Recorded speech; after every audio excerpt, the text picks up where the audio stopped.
could say hello the way Jane Goodall did? Thumbs up, thumbs up. Okay, everybody practice right now. Look at someone next to you.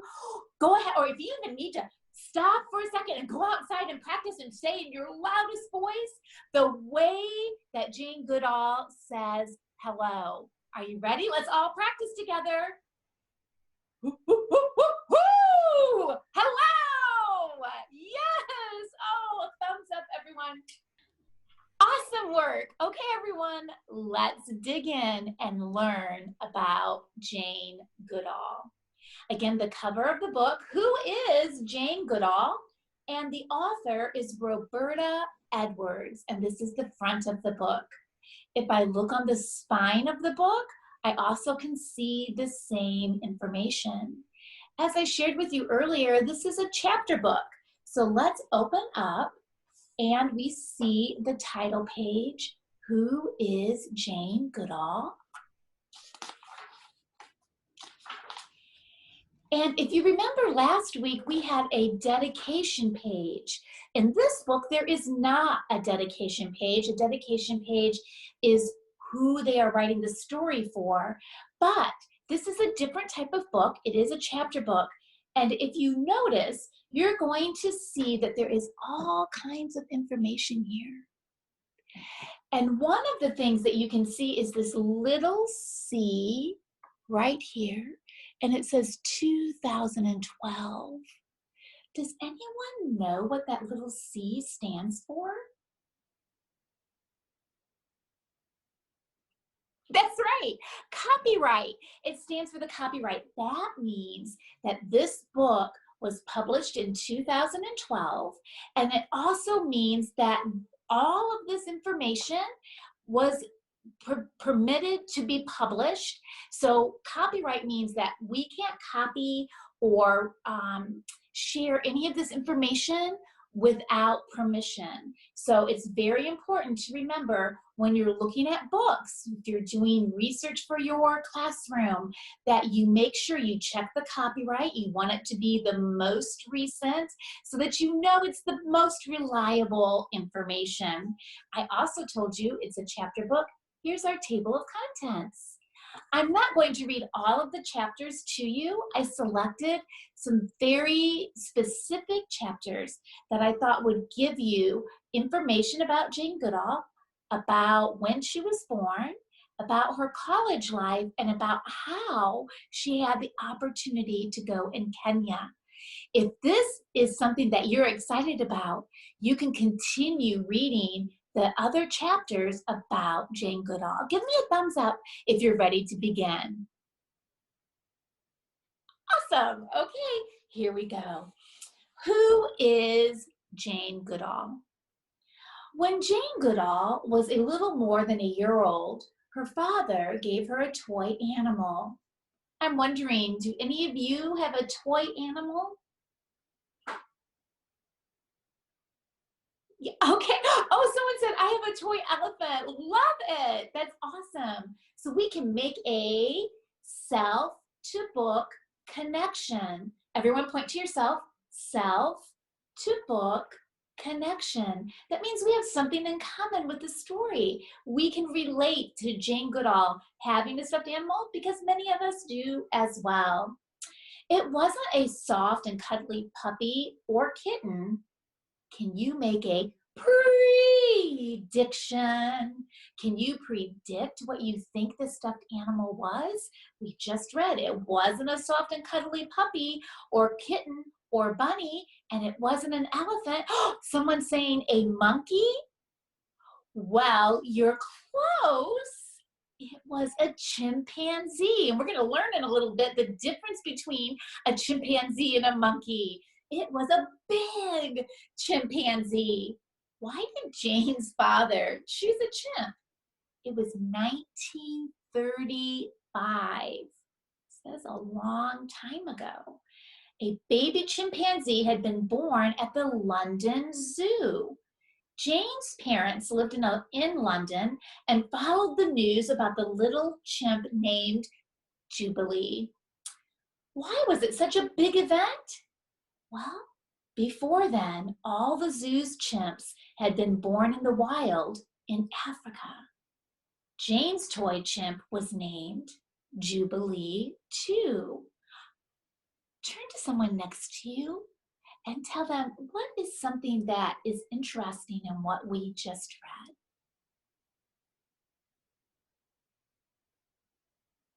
read. Oh, someone said, I like the name Jubilee. Oh, someone's saying, why was her name Jubilee? That's a great question.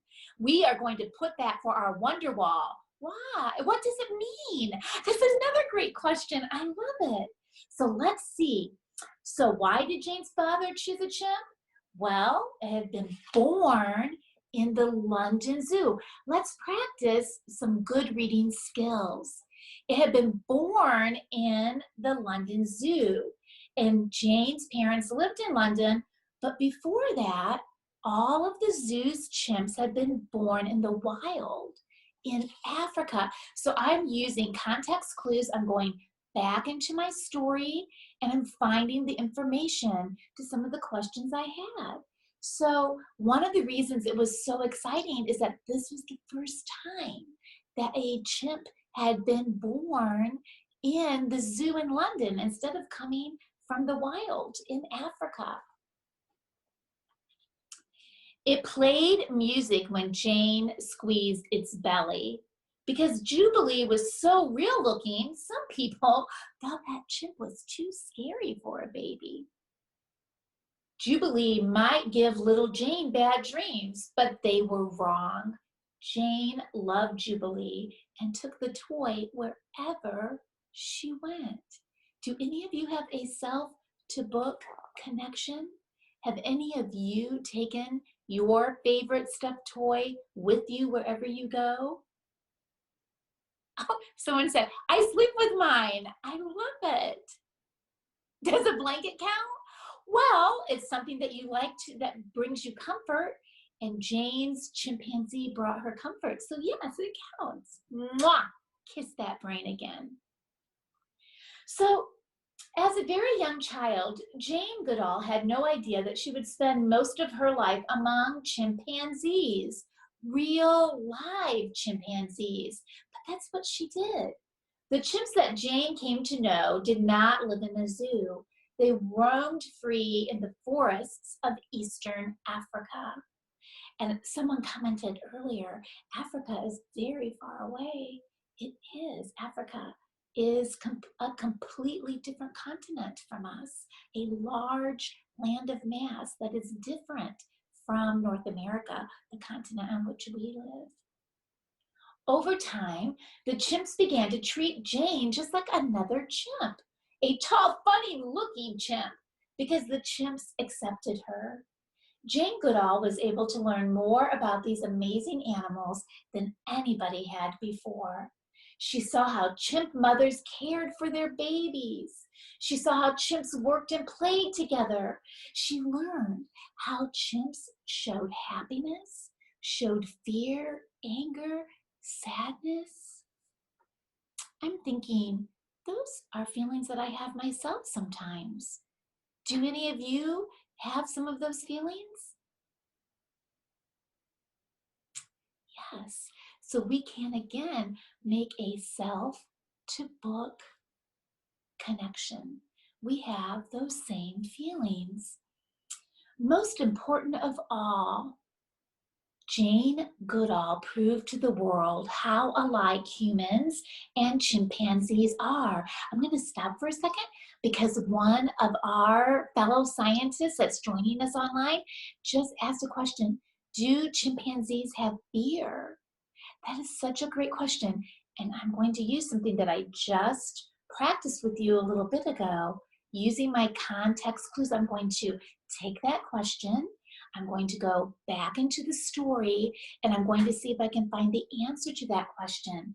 So the question was, do chimpanzees experience fear?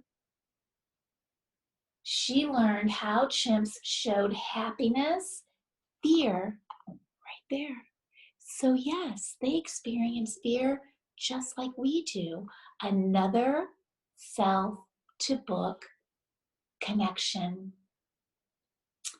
So Jane Goodall proved to the world how alike humans and chimpanzees are. As for Jubilee, the toy chimp, Jane never gave it away. Let's make a prediction. If she never gave it away, then do you think she still has it? Notice I used the words if, then. That's how scientists make predictions. If I do this, then will this happen? Yes, someone just asked, is she still alive today? Yes, she is. And if you watched the documentary last week, you would have seen her. She is more active than ever. If so, I think she still has it. Kiss your brain. She does. And in fact, let's find out where. As for Jubilee, the toy chimp, Jane never gave it away. To this day, Jubilee sits on a dresser in the house where Jane lives.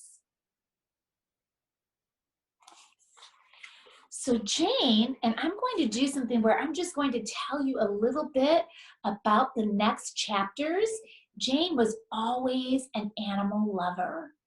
And she was born on April 3rd, 1934 in London, England. Again, connecting back to where she got Jubilee because a chimp was being born in their zoo in London, England. And London is one of the world's greatest cities. Jane, however, was far happier in the country. She liked being outdoors, exploring nature. By a show of hands, how many of you enjoy being outdoors and exploring nature? I'm seeing 5 hands going up. How much you enjoy it? Oh, yes. I love it too. In fact, I love to go to St. Pat's Park, which is outdoors, and hike with my husband, Tony, and our dog, who is a lab named Hoosier. I love to be outdoors and make qualitative observations using my senses, just like Jane did in nature, using my eyes to see, my ears to listen, my sense of smell to waft the outdoor smells, right? I don't taste anything when I'm outdoors though, unless I pack some snacks for myself. Okay, so she loved being outdoors, and what interested her most were animals, all kinds of animals. Learning about them in books was interesting, but facts from books were not enough for Jane. She wanted to find out by animals by watching them herself. Making, can everyone tap it with me? Qualitative, I'm touching my ankles, observations. Let's tap it. Qualitative observations. She's making qualitative observations by watching them herself. One time, she dug up some earthworms. Earthworms are organisms that help us with our composting. Some of you said you were composting from last week's book as a way to be a good steward to the earth. Earthworms make your soil rich in nutrients because they eat what you're composting and then they poop it out. Everybody poops, even earthworms. And their casings, their poops, some of you are laughing, their poop makes our soil really rich so our plants can grow and be so healthy for us to enjoy. So she came home and put the earthworms under her pillow. Let's make another prediction. Do you think that earthworms are meant to live under a pillow?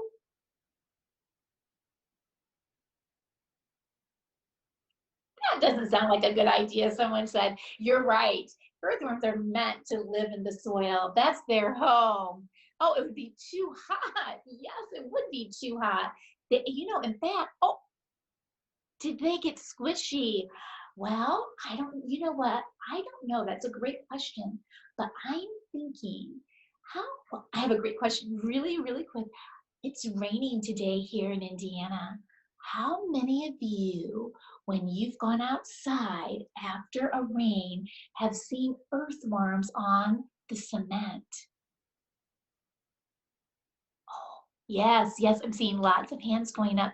Yes, do you know why? Because that rain is pushing them out of the soil, which is their home.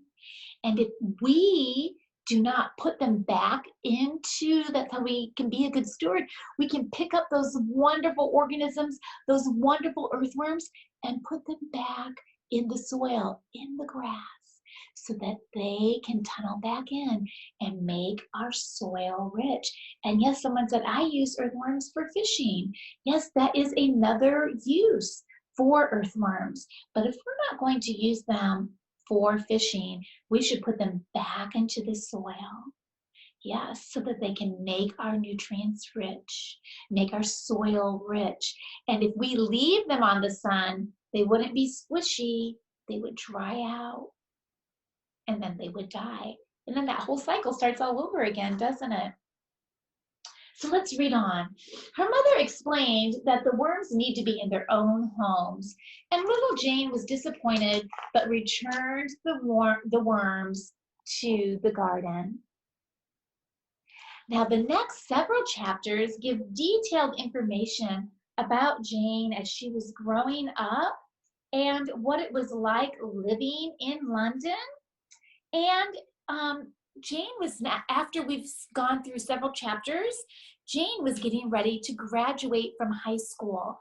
Do any of you have brothers or sisters or you cousins or know someone that will be graduating this year from high school? Yes, so you understand how old Jane was during this time. You're making a self-to-book connection.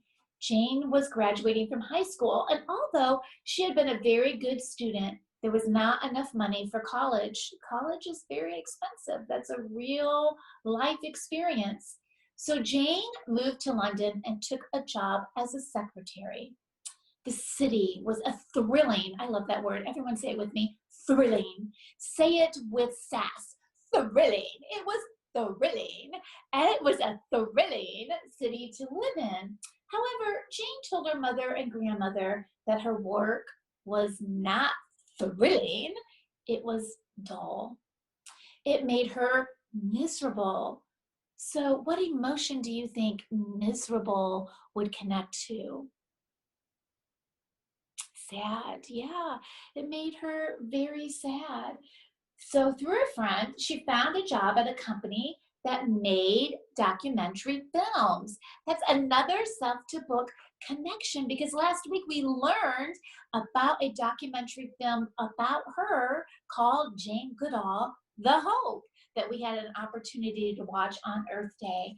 And that was much more interesting to her than being a secretary. It just wasn't a good fit for her.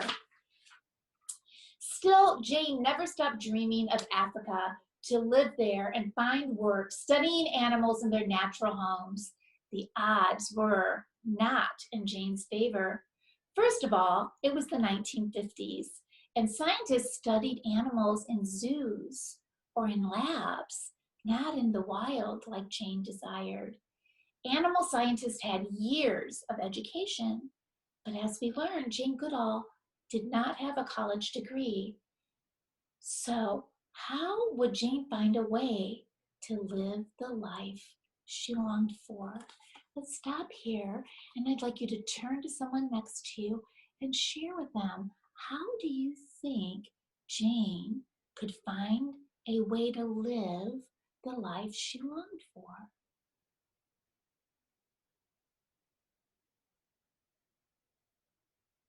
Some of you are saying she could strive to save up money and get a ticket. I like your thinking. Let's see what happens. In 1956, a letter came that changed Jane Goodall's life.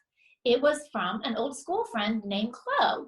And Chloe's family had bought a farm in Kenya, Africa, and Chloe wanted Jane to visit.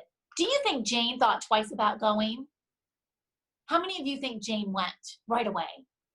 Oh, yeah, lots of hands up. Yes, she sure did. She went right away.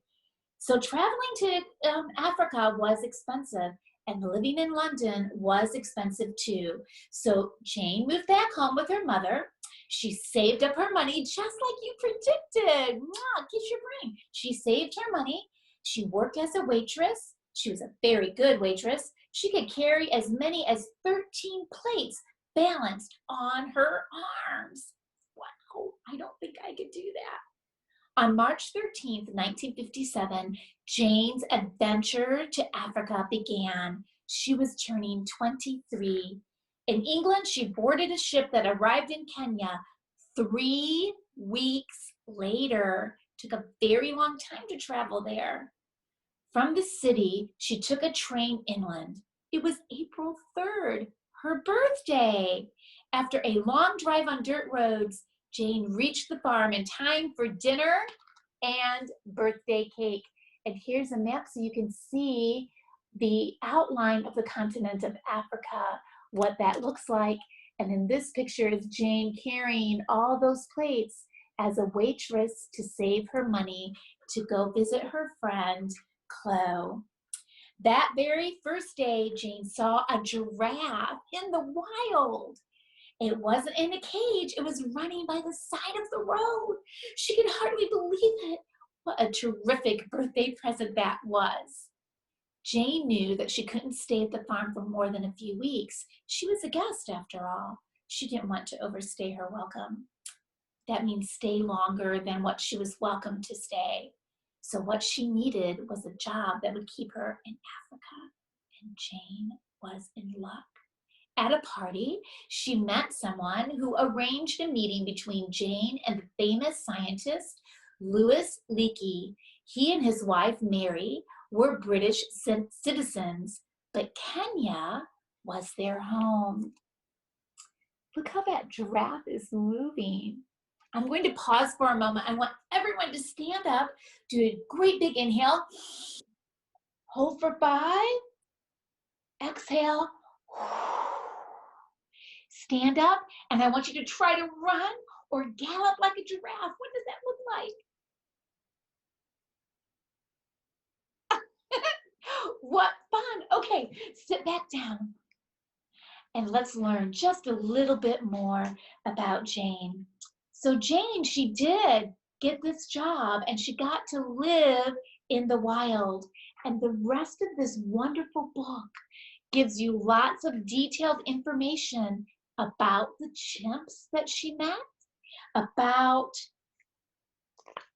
her adventures, how she qualitatively documented all of her information. She kept a notebook. And I want to go back to for 1 second. We talked earlier, someone said that it was a monkey. And I told you that chimpanzees and monkeys were different. And so let's just go back to that before we conclude our reading for today. Are chimpanzees monkeys?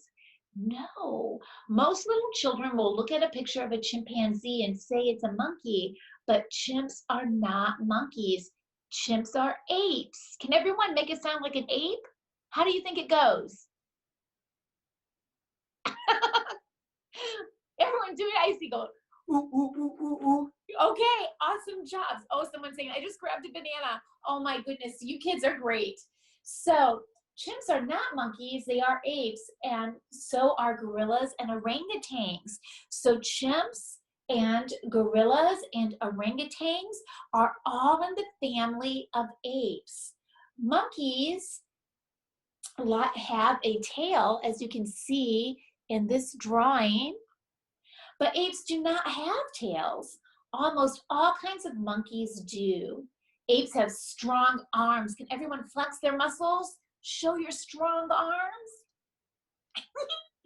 Apes have strong arms and can swing from tree branch to tree branch. And most monkeys can't do this.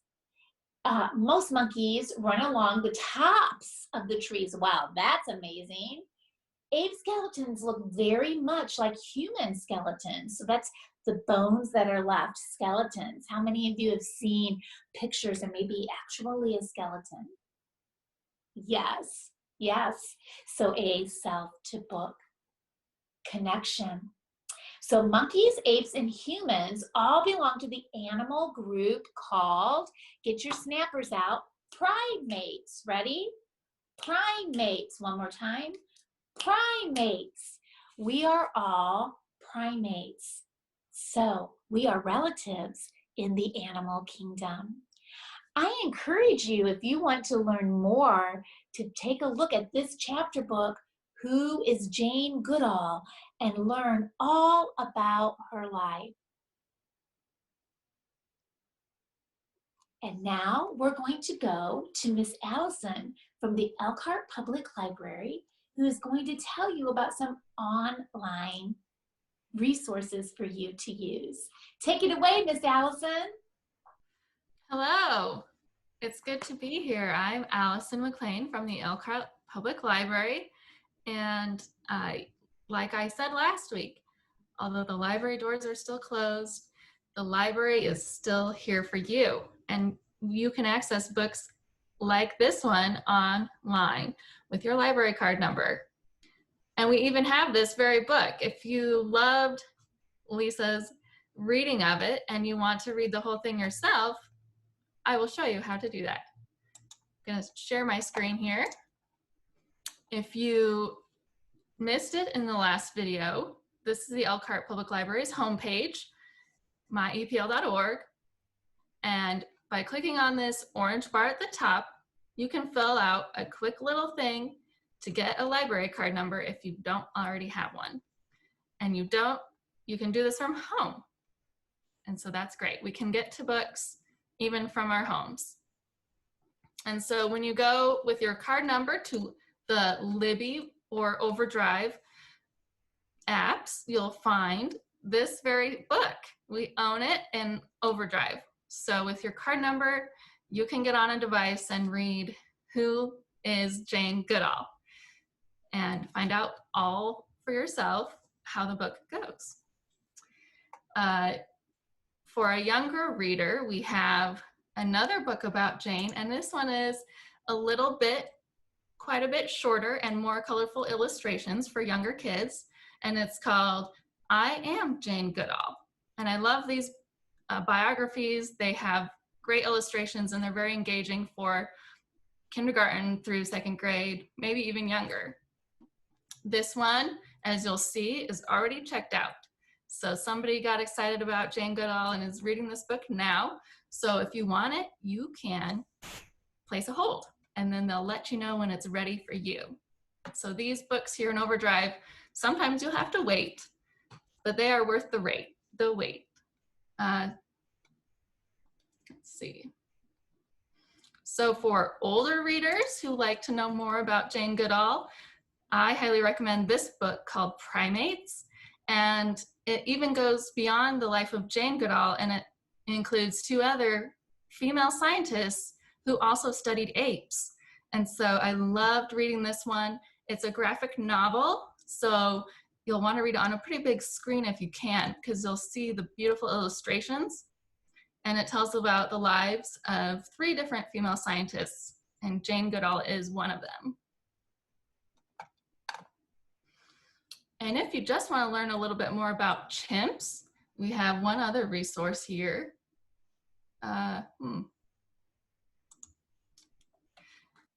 Through Hoopla, and it's another app. You can check out digital books with your card number. And Hoopla is great because there is no waiting for books. Like I had to wait on Overdrive. This one you can get instantly. All right, so this one's just called Chimpanzees, a great short nonfiction book if you want to learn more about chimpanzees and how they live. You can check that one out on Hoopla. So I hope you enjoy reading these books and get in touch with us if you need any help. Thanks. Thank you so much, Miss Allison. Those were all wonderful recommendations.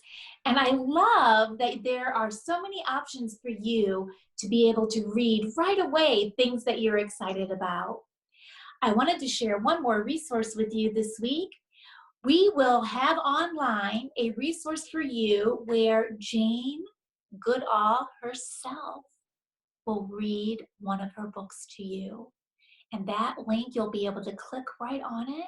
You'll go to it, and she is reading to you one of her stories about chimpanzees. How many of you think you would be interested in doing that? Yay, that's awesome. Well, I'd like to thank you for joining us today for Science Storytime. Next week, we are going to be reading a book that's called There's No Place Like Space. And I am going to have on a very special space outfit, which I'm so excited to share with you next week. So if you liked the last 2 weeks story time, join us next week for There's No Place Like Space. Oh, some of you are saying, I love space. Awesome. Yay. All right. Awesome. Thank you again for joining. Goodbye. Bye. See you next week.